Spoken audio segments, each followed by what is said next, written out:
할렐루야. 할렐루야. 춥지만 가슴을 딱 펴시고 보시길 바랍니다. 오늘은 대강절 첫 번째 주일을 맞이하고 있습니다. 대강절, 옛날에는 강림절이라고 얘기했고요, 또 이 대강절 대림절이라는 그런 의미를 가지고 있습니다. 이 대림절이라는 그 뜻은 영어로 얘기하면 어드벤트, 도착한다, 다가온다, 이런 뜻을 가지고 있습니다. 우리 예수님의 탄생을 기다리는 이 시기, 성탄절 전 4주간에 걸쳐서 이 기간을 갖다가 대림절, 대강절이라고 그렇게 이야기를 하고 있습니다.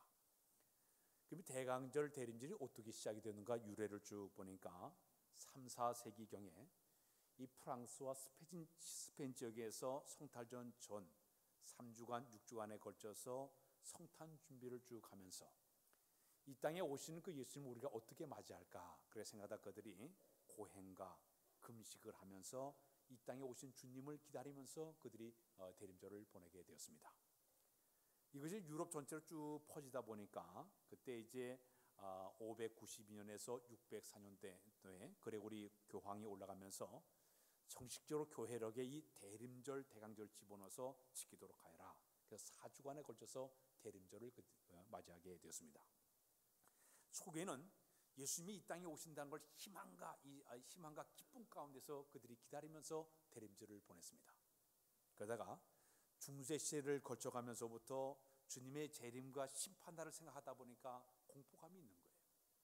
자기의 죄에 대한 그런 그 공포감이 있다 보니까 이 절기를 몸과 마음을 새롭게 다짐한다, 그런 마음을 가지고 단식을 하고 금식을 하고 고행을 하고 금욕을 하면서 이 기간을 보내기도 했습니다.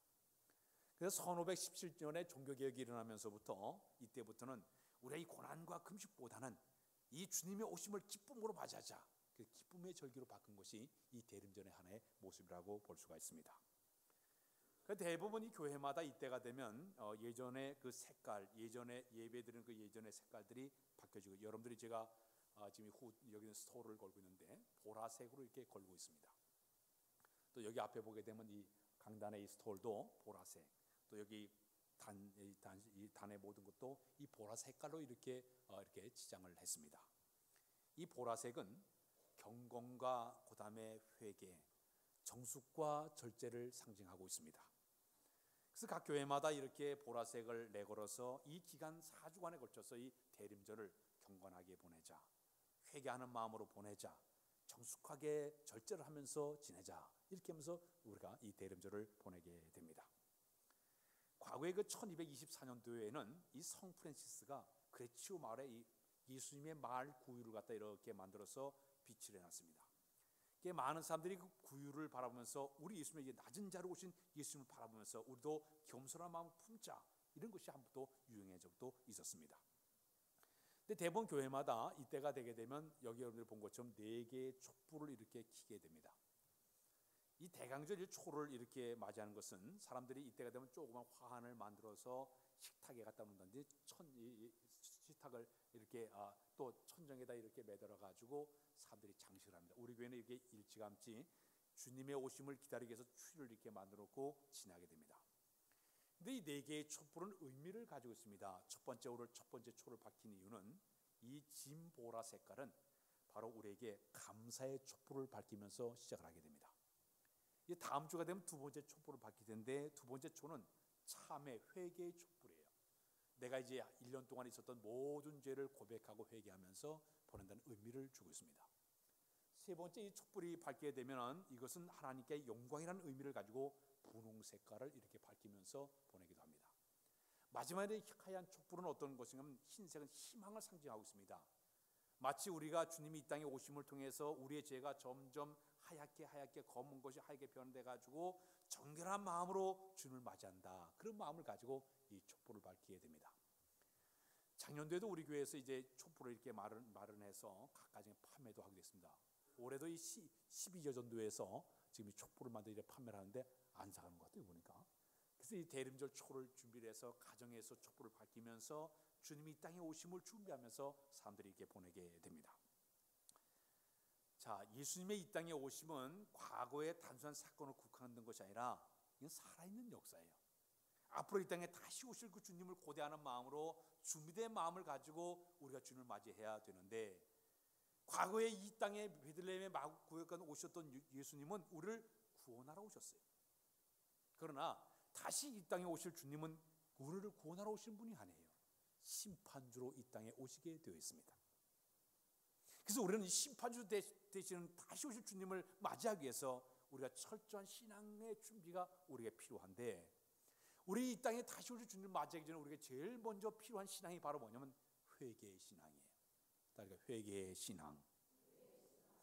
회개라는 것은 무엇인가 하면 자기가 죄인으로 지옥 갈 수밖에 없다는 사실을 깨닫고 하나님 앞에 사랑의 품을 뛰어들어서 내 모든 죄를 다 고백하고 하나님께 돌아가는 것이 바로 회개입니다. 어제도 제가 이제 우리 평시도 지도와 거기서 강의를 하면서 회개에는 두 가지 회개가 있다고 얘기했습니다. 두 가지 회개, 첫 번째 회개는 소극적인 회개인데, 이것은 내 입술로 죄를 고백하는 거예요. 마치 더러운 것을 내가 토해내는 것처럼 내 모든 죄를 하나님 앞에 진실로 고백하는 것을 우리가 소극적인 회개라고 말을 쓰고 있습니다. 그러나 두 번째 회개는 적극적인 회개예요. 이 회개는 원래 방향을 바꾼다는 의미를 가지고 있습니다. 내가 차를 몰고 가다가 방향이 잘못돼가 유턴해가지고 방향을 바꾸는 것처럼 내가 지옥길로 가던 내 방향을 바꾸어서 천국길로 방향을 바꾸는 것, 이게 적극적인 회개예요. 내가 하나님을 버리고 내가 저 사탄의 종로로 끌렸던 내가 방향을 바꾸어서 하나님께로 내 삶을 바꾸는 것, 이것이 바로 적극적인 방향 정한의 하나의 모습이라고 볼 수가 있습니다. 우리 여자는 탕자가 아버지의 모든 재산을 다 허랑방탕해서 남의 집에 들어가서 그가 돼지 키우는 집에 들어가서 그가 품꾼으로 일을 하게 됩니다. 너무너무 배가 고파가지고 돼지 지업료를 딱 먹는 그 순간, 이 탕자가 내 아버지 집에 가게 되면 거기는 종들도 다 잘 살고 있는데 내가 차라리 굶어 죽는 내가 차라리 아버지 품으로 돌아가야겠다, 그런 마음을 가지고 그 자리에 벌떡 일어나서 그가 방향을 바꿉니다. 아버지 집을 향해서 출발해요. 아버지 같은 아버지가 매일매일 나와서 동구 밖에 나와서 기다렸던 아들이 돌아오게 되니까 이 탕자가 오자 그를 품에 안아주게 됩니다. 옷을 다 벗긴 다음에 그 새 옷을 그를 목욕을 시키고 새 옷을 갈아입히고 가락지를 끼우고 잔치를 벌려요. 이 회개라는 것은 내가 지금 살아가는 모든 자체가 잘못 깨닫고 벌떡 일어나서 하나님께로 내가 돌아가는 그 순간 사랑 하나님께서 우리를 안아주시고 받아줄 줄로 믿습니다. 이게 바로 회개의 하나의 모습이에요. 마태복음 3장 1절에 보게 되면 유대광에 외친 세례 요한은 이렇게 외쳤습니다. 회개하라, 천국이 가까웠느니라. 우리 예수님도 마태복음 4장 16절에는 회개하라, 천국이 가까웠다고 계속적으로 선포하게 되었습니다. 회개는 뭐냐? 죄에 대해 슬퍼하는 것이 아니라 마음의 변화가 먼저 일어나야 됩니다. 이 회개는 하나님이 주신 놀라운 선물이에요. 이제 내가 하나님 앞에 영원히 수밖에 없는 죄인 존재임을 깨닫고 죄인임을 진정으로 자백하고 그리스도의 십자가 밑에 내 모든 죄를 내려놓고 용서함 받는 것, 이것이 바로 회개의 역사가 되는 줄로 믿습니다. 특별히 회개에는 5가지의 단계가 있습니다. 회개하기 전 첫 번째는 뭐냐면 진정한 고백이 있어야 됩니다. 요한복음 1장 9절에 보게 되면 만일 우리가 우리의 죄를 자백하면 저는 미쁘시 우르사 우리의 모든 죄를 사하시고 우리를 모든 불의 가운데 깨끗하게 한다는 말씀이 있습니다. 하나님 앞에 내가 진정한 고백이 필요해요. 하나님과 단독 대면하면서 내 모든 죄를 진실로 토해내면서 고백하면서 진실한 고백이 있을 때 불꽃 같은 눈으로 바라보는 하나님 앞에 내가 부끄러운 모습을 가지고 내 모든 죄를 그대로 고백하는 것, 이것이 바로 첫 번째 진정한 회개의 역사입니다. 두 번째는 진정한 애통함이 있어야 됩니다. 마태복음 5장에 보게 되면 애통한 자는 복이 나니 저희가 하늘의 위로를 받는다는 말씀이 있습니다. 내가 죄에 대해 애통하는 마음을 가지고 죄를 미워하는 마음을 가지고 내 모든 죄를 증오하는 마음을 가지고 내가 눈물을 흘리면서 그 죄를 고백을 할 때 하나님 우리의 눈물을 보시고 우리 죄를 용서할 줄로 믿습니다. 히스기야가 하나님 앞에 벽을 향해 기도할 때 눈물을 흘리며 기도할 때 내가 내 눈물을 보았다 그랬습니다. 진실로 눈물로 회개하는 그 모습을 주님이 귀하게 보게 됐어요. 다시 하나님께 큰 죄를 범하지 않았습니까? 그는 죄를 고백을 할 때 눈물로 날마다 침상을 적시며 요를 적시며 주야로 내 음식이 되었다도 그는 고백을 하고 있습니다. 눈물의 고백이 바로 진정한 회개의 모습이 되게 되는 겁니다. 세 번째 회개의 단계는 뭐가 있느냐? 진정한 돌아섬이 있어야 그것이 회개가 되는 것이에요. 이사야 55장 7절에 보게 되면 악인은 그 길을, 불의한 사람 그 생각을 버리고 여호와께로 돌아오라. 그리하면 그가 긍휼히 여기시리라. 우리 하나님께로 나오라. 그가 널리 용서하시리라. 사랑하는 여러분, 하나님께 내가 돌아서는 순간 마치 탕자를 받은 그 하나님께서 우리를 안아주시고 받아줄 줄로 믿습니다. 바로 진정한 회개는 돌아서는 거예요. 방향을 바꾸는 것이 바로 회개입니다. 그 다음에 네 번째는 진정한 우리의 회개는 뭐냐? 진정한 보상이 따라야만 회개가 되는 겁니다. 세례 요한이 외치기를 회개에 합당한 열매를 맺어라. 이미 도끼와 나무 뿌려 놓을지 회개에 합당한 열매 맺지 않는 나마다 찍어서 불에 던지라 그랬습니다. 회개는 뭐냐? 내가 회개했으면 삶의 방향을 전하는 것도 중요하지만 내가 회개를 했으면 진정한 보상이 따라야 됩니다. 성경에 보게 되면 우리 예수님께서 여리고의 세리장 삭개오를 만났습니다. 하룻밤을 지난 다음에 삭개오가 그날 다음날 아침에 우리 예수께 이런 고백을 하고 있습니다. 내 재산의 반을 뚝 잘라서 가난한 사람들에게 나눠주겠습니다. 내가 그걸 억지로 빼앗는 토색한 일 있으면 내가 4배나 갚겠나이다. 회개는 뭐냐? 보상이 따라야 되는 거예요. 그 진정한 회개의 모습이 뒤따라야 된다는 얘기입니다. 미국의 부흥사 무디가 그런 얘기했습니다. 회개는 꽃병 속에 넣은 주먹과도 같다 그랬습니다. 아기가 좁은 이 꽃병 안에 손을 집어넣었으면 손을 쭉 펴야만이 뺄 수가 있는데 꽉 쥐어지게 되면 꽃병에서 손이 나올 수가 없는 것처럼, 진정한 회개는 뭐냐? 내가 돈과 명예와 권력과 구속과 옛생활 다 던져버리면서 손을 푸는 것처럼 뻗어야만이, 손을 풀어야만이 빠져나오는 것처럼, 진정한 회개는 뭐냐? 보상이 따라야만이 회개 역사가 이루어지게 될 줄로 믿습니다.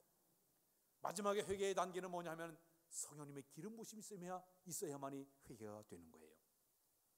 우리의 회개는 결심만 갖고 되는 것이 절대 아닙니다. 내가 죄를 극복하고 이기는 것은 인간의 의지와 힘과 결심만 도저히 안 되는 것이고 성령님의 도우심이 필요하다는 얘기입니다. 우리의 힘을 가지고 죄를 이겨낼 방법이 없어요. 하나님의 거룩한 영이 우리를 도와줘야만이 내가 죄를 회개할 수 있고 돌아선 역사를 경험하게 될 줄로 믿습니다. 우리 한국의 역사 가운데 1907년도 1월 달에 평양의 장대현 교회에서 부흥회가 열리게 됐습니다. 전국에 있는 1,500명 되는 성도들이 함께 모여서 그들이 일주일간에 걸쳐서 부흥회를 했습니다. 근데 1907년도 1월 6일에 저녁에 집회가 열리게 되었는데 막 부흥회가 한참 막 성령의 뜨거운 역사가 나타나기 시작했습니다. 근데 그때 거기 길선주 장로라는 분이 앞으로 딱 나와가지고 여러 사람 앞에 공개적으로 회개하게 되었습니다. 여러분, 저는 1년 전에 내가 가장 친했던 친구 하나가 세상을 떠나게 되었습니다. 근데 그 친구가 세상을 떠나면서 나에게 얘기하기를 자기 아내는 글자를 모르고 셈에 약하기 때문에 내 재산을 너한테 다 맡길 테니까 내가 이 재산을 잘 정리해달라고 그렇게 하고 세상을 떠났습니다. 근데 나는 재산을 정리하다가 미국 돈 100달러를 내가 슬그머니 훔쳤습니다. 저는 바로 아간과도 똑같은 사람입니다. 자기의 죄를 고백하면서 내일 아침에 당장 저는 그 돈을 갖다 주겠습니다 하고 그가 회개하게 됩니다. 그의 회개하는 역사를 보면서 그 순간에 많은 교인들이 그 회개 역사 속에서 하는 뇌관이 터치마다 빵 터지면서 사방에 흐느끼는 소리가 들리게 되고 통성기도가 일어나게 되고 사람들이 쫓아나와 나는 도둑질을 했습니다. 나는 무슨 짓을 했습니다. 막 회개 역사가 일어나면서 우리나라에 성령의 뜨거운 역사가 일어나게 되었습니다. 그 당시에 거기에 참석했던 선교사 가운데 이기람 선교사 외국인이 딱 보면서 그 나라의 기도 소리는 마치 하늘 보좌를 포효하는 것 같은 이런 역사가 일어났다고 그는 이야기하게 되었습니다. 사랑하는 여러분, 우리가 이 회개의 역사는 우리의 힘만 가지고 되는 것이 아니라 하나님의 거룩한 영이 우리의 마음을 지배하사 회개를 풀어주실 때 가능한 줄로 믿습니다. 고백하고 돌아서는 그 순간 하나님 우리를 용서하시고 거룩한 은혜의 손길로 우리를 잡아줄 줄로 믿습니다. 이제 우리가 이번 주가 지나면 이제 12월 달을 맞이해요. 이번 12월 달을 지나가면서 어떻게 보내겠습니까? 혹시 여러분들과 다른 사람과 사이에 내가 상처 준 사람이 있습니까? 지금 내가 서먹서먹 관계로 부부간에, 형제간에, 성도간에, 이웃간에 문제가 있는 사람이 있습니까? 회개하는 마음을 가지고 내가 감사의 글을 써서 보낸다든지 용서의 글을 써서 보낸다든지 아니면 내가 문자 메시지를 보낸다든지 조그만 선물 내가 보낸다든지 이런 통과 가지고 하나의 관계 회복을 이루는 것이 우리의 신앙적으로 상당한 도움이 될 줄로 믿습니다. 우리나라 옛날 말 가운데 그런 말이 있어요. 원하는 무리에 새기지만은 은혜는 도리에 새긴다는 말이 있습니다.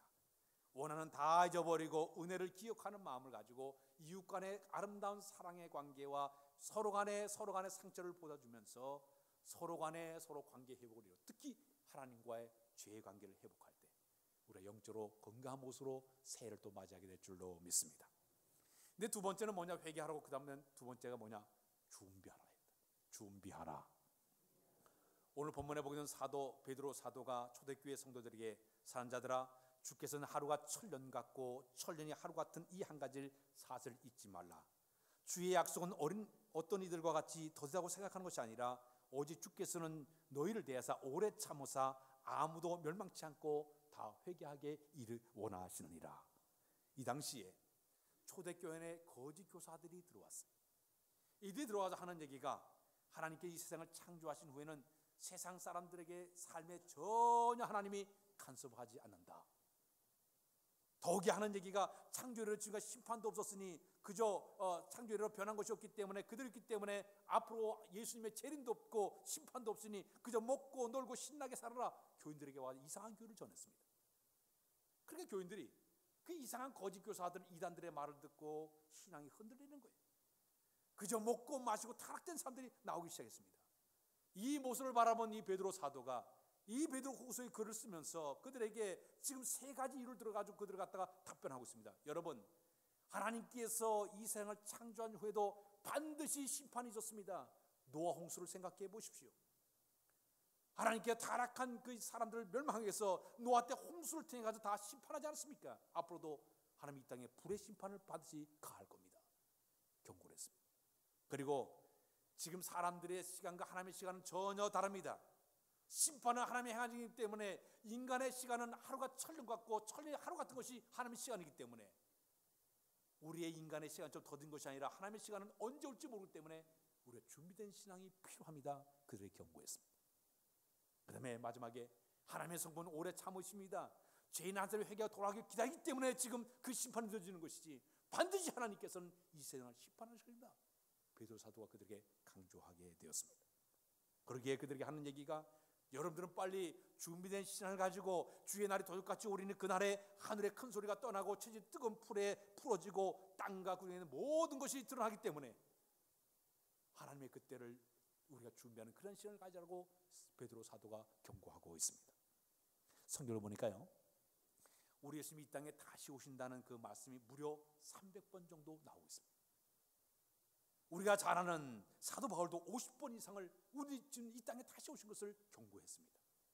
우리가 좀 전에 우리 신앙 고백하지 않았습니까? 전능하신 하나님 보좌 우편에 앉으셨다가 저로서 산자와 준자를 심판하러 오시리라 우리가 매일 입으로 고백하면서 우리가 살고 있지 않습니까? 성경에 보게 되면 마태복음 24장 38절에 예수께서 말씀하시기를 그날과 그 시는 아무도 모르나니 하늘의 천사도 모르고 아들도 모르고 오직 아버지만 아신다고 그랬습니다. 그러므로 우리의 신앙의 자세는 주님 오심을 준비한 자들이 되어야 될 줄로 믿습니다. 문학가 이어령 씨가 쓴 책 가운데 80초 생각이라는 책이 나왔습니다. 그 책의 내용을 보게 되면 동물들은 내일을 준비하는 자세가 탁월하다고 그래요. 토끼들은 겨울을 나기 위해 가지고 먹을 양식을 준비하는데 자기 몸보다 100배 이상의 건초를 준비해 가지고 이 겨울을 준비한다고 합니다. 두더지들은 지렁이 반토막 먹고 나머지는 자기 구석에 계속 쌓아가지고 겨울 나기를 준비한다고 해요. 해오라기 같은 경우는 벌레를 잡아가지고 그대로 먹자고 내물에 갖다 딱 떨어뜨리면 고기들이 와가지고 막 먹으려 하면 고기들을 잡아다가 차곡차곡 쌓아가지고 자기의 그 양식을 준비한다고 합니다.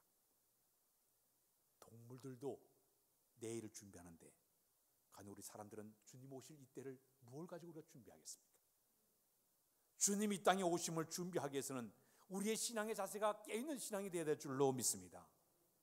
운명의 날이라는 시계가 있습니다. 운명의 날은 시계가 나왔는데 이 시계는 핵전쟁으로 인해서 인류의 치유의 날을 상징적으로 알려주는 하나의 시계였습니다. 미국의 핵과학자 협회가 1947년도에 그 시계를 만들었어요.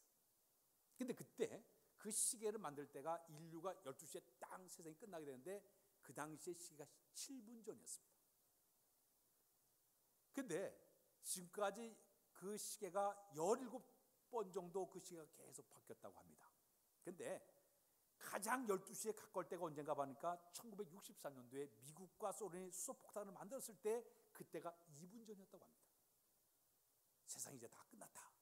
그래서 사람들이 다 긴장하고 있습니다. 근데 지금은, 그리고 그때 가장 이제 시계가 뒤로 물러갔을 때가 17분 정도가 뒤로 물러간 적이 있었는데 그때가 언젠가 하면 미국과 소련이 핵무기를 감축 협의에 합의했을 때 17분 정도 뒤로 물러갔다고 합니다. 지금은 12시 7분 전이라고 그래요.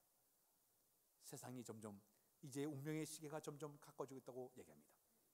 이 운명의 나라의 시간은 핵무기의 감축에 따라 가지고 왔다 갔다 물러갔다 하지만 그러나 하나님의 시간은 절대 들어보라는 거 없습니다. 정해진 시간, 하나님의 시간은 끊임없이 굴러가고 있습니다. 오늘 이 땅에 재림하신 주님 앞에 섰을 때 우리의 신앙이 어떤 신앙이 될까요? 준비된 신앙, 경성한 신앙이 우리에게 필요한 줄로 믿습니다. 게으른 나태한 신앙을 다 던져버리고 세상길에 푹 빠져가지고 세상 속에 살아가는 그런 자들 아니라 내 모든 걸 다 던져버리고 경성한 신앙, 깨있는 신앙으로 주님 오심을 준비하는 신앙이 이 시대에 우리가 필요한 신앙의 모습이 되는 줄로 믿습니다. 우리나라의 선배 신앙인들을 보면요, 일제시대와 6.25 사변을 거쳐가면서 기독교인들이 얼마나 끌려가서 옥에 갇히기도 하고 매를 맞기도 하고 고문당하기도 하고 순교를 많이 당하지 않았습니까? 그런데 그렇게 끌려가서 고난을 당하면서도 우리 그 당시에 초대교회 성도들은 정말 굳건한 신앙을 가지고 그들이 신앙을 지켜나갔어요. 근데 그 가운데 유명한 그 문둥이 소록도에서 활동했던 사랑의 원자탄 손양원 목사님께서 노랫말을 하나 만들겠어요. 끌려가서 순교자로서 옥중에서 이렇게 순교를 당했는데 그분이 노랫말 가운데 주님 고대가라는 그러한 노랫말을 그가 만들었습니다. 낮에나 밤에나 눈물 머금고 내 주님 모시기만 고대합니다. 가실 때 다시 오마 하신 예수님, 오 주여 언제나 오시렵니까?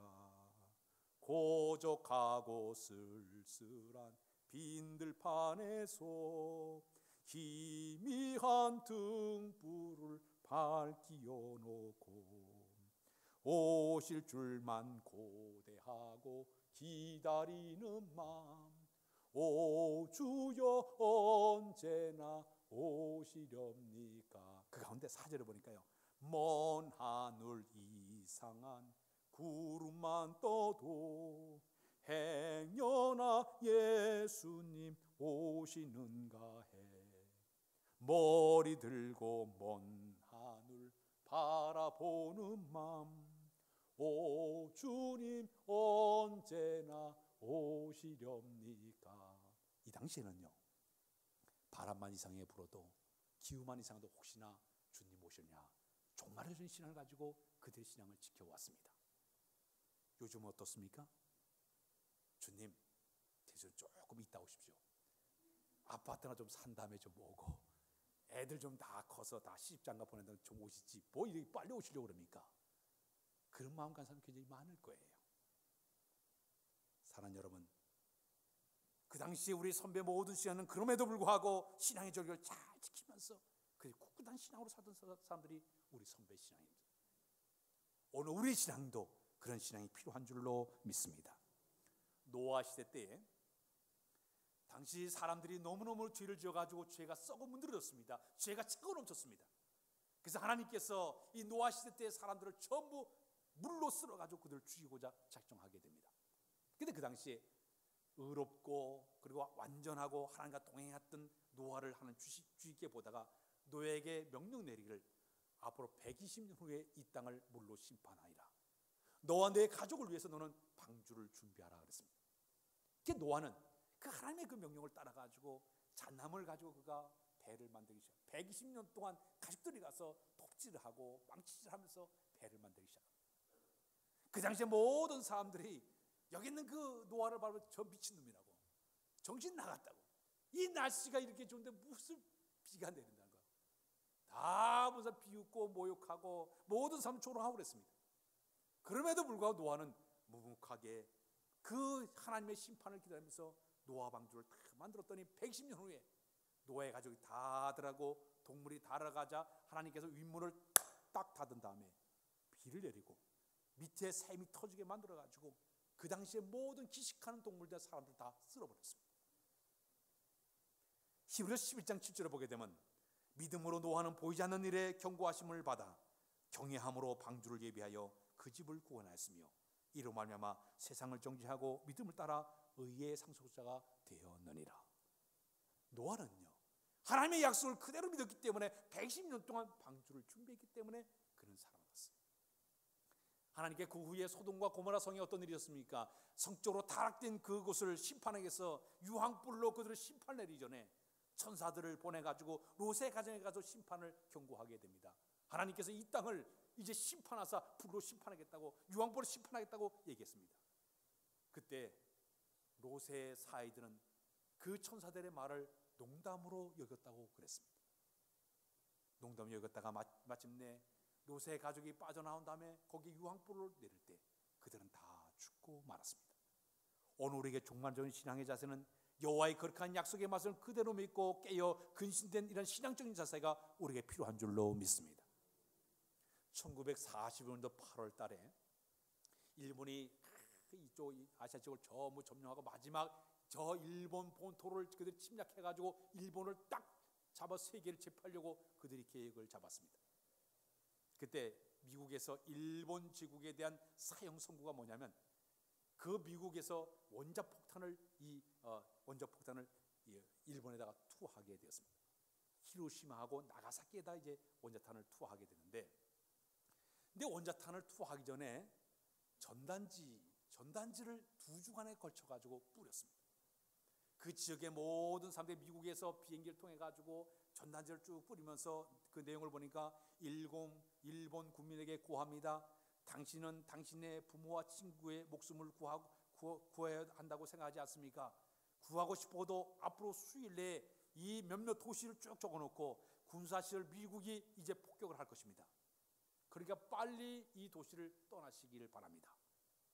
폭탄이 눈이 없기 때문에 어디 떨지 모르기 때문에 뒤에 적힌 도시는 즉시 그 도시에 다 피해나시길 바랍니다. 삐라를 계속적으로 2주간에서 뿌렸습니다. 근데 그 당시에 그 전단지를 본 사람들 가운데 야, 우리 도시에 폭탄이 떨지 모르게 피한 사람들도 있어요. 근데 어떤 사람들이 헛소리한다, 지금 일본이 이렇게 전 세계를 제패하는데 쓸데없는 말을 하고 있다, 떠나질 않았어요. 그러다가 1945년 8월 달에 그다음에 8월 6일에 히로시마에 마지막 B-29기 폭격이 와가지고 리틀보이라고 하는 그 15km 되는 원자폭탄을 거기다 빵 터뜨렸습니다. 3일 후에는 9일 날에는 그다음에 21km 되는 그 백키맨이라는 이 나가사키 지역에다 원자폭탄을 투하하지 않았습니다. 그 도시를 떠나지 않은 히로시마의 사람들 가운데 14만 명이 그 당시에 죽고 말았습니다. 나가사키는 7만 명의 사람들이 죽고 말았습니다. 또 그 당시에 피폭당한 사람들, 번쩍하는 거 본 사람도 피폭을 당해가지고요, 그들의 삶 유전자가 변형이 돼가지고 그 후대까지 장애자들이 수없이 빠져나오지 않았습니다. 그 원자폭탄이 떨어진 곳을 제가 그 히로시마를 가봤어요. 건물이 이렇게 파괴되어 있고 거기에 그 원폭 그런 그 전시관을 만들었는데 보니까 기가 막혀요. 사람이 죽은 모습 사진 찍어다 보니까 마치 플라스틱이 불에 놓은 거 찢어진 걸 이렇게 사람들이 죽어 있는 모습을 거기다 해놨습니다. 심판의 경고에도 어떤 사람은 우습게 생각하고 준비해놨다가 그렇게 피폭당하고 말았어요. 그러나 그 전단지를 보고 빨리 도시를 떠난 사람들은 구원을 받았어요. 오늘 우리의 신앙도 마찬가지예요. 주의 경고하심과 주의 재림의 역사, 심판의 역사 우리가 경고할 때 그 말씀 그대로 믿고 준비한 자세가 필요한 줄로 믿습니다. 하나님도 매겨 끝을 맺습니다. 그 다음에는 우리에게 필요한 신앙, 인내의 신앙이 우리에게 필요합니다. 인내의 신앙. 하나님의 약속을 기다리는 성도의 가장 필요한 덕목은 뭐냐? 참고 기다리는 거예요. 하나님께서 이 땅에 심판 주러 오시기 때문에 현재 고난도 역경도 시련도 많았지만 그러면 내 신앙을 지키면서 믿음은 지키는 거예요. 따라서 믿음은 지키는 것이다. 믿음 잘 지키시길 바랍니다. 믿음은 지키는 거예요. 인내를 가지고 지키는 거예요. 누가복음 2장에 보면 두 사람이 나오고 있습니다. 하나님의 나라 위로를 기대했던 두 사람이 소개되는데 한 사람은 시몬이에요. 이 사람은 의롭고 경건하고 이스라엘 위로를 기다리면서 하루하루 예비시아 오심을 기다리면서 눈물로 기도하며 기다렸습니다. 그러다가 우리 아기 예수님이 할례받아 들어왔을 때 그 아이를 보는 순간 성령의 감동하심을 따라 그가 메시아를 만나는 축복을 받은 사람이 바로 시몬이었습니다.